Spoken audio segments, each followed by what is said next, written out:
लगायो था नारा तो ही दर साल तवारा। हर जाए लगायो था नारा तो ही दर साल तवारा। असा आले रसूल अल बैतन जानो कर दो बंदी सारा।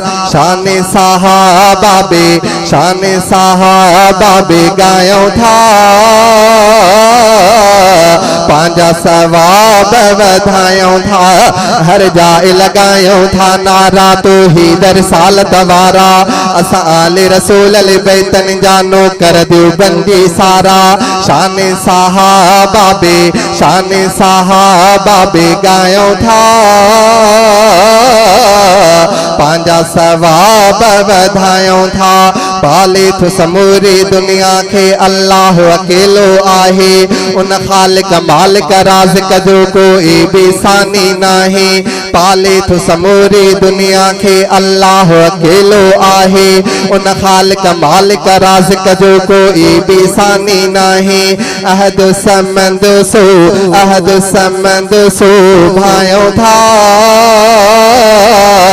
पांजा सवाब वधायो था। हर जाए लगायो था नारा तो ही दर साल तवारा।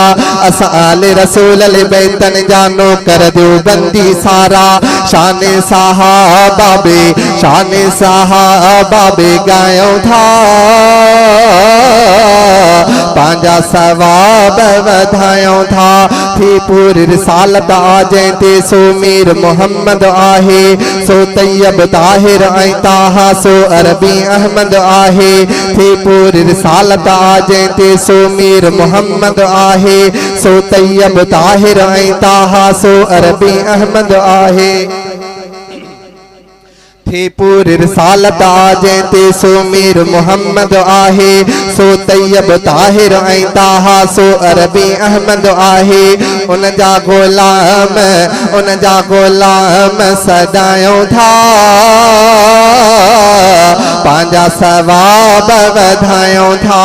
हर जाए लगायो था नारा तो ही दर साल तवारा।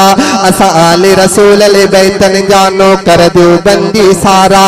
शान साहबाबे गायो था पांजा सवाब वधायो था। मदनी जे पूरे घराने जो असाए ते राम कयो था।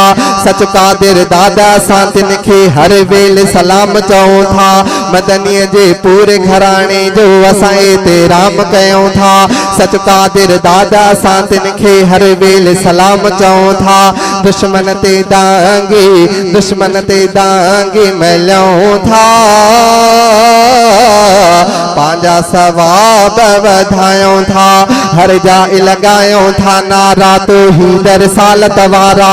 असा आले रसूल अल बैतन जानो कर दो बंदी सारा। शान साहबाबे गायो था पांजा सवाब वधायो था। शान साहबाबे गायो था चैन सुकून पेरायो था। हर जाए लगायो था नारा तो ही दर साल तवारा।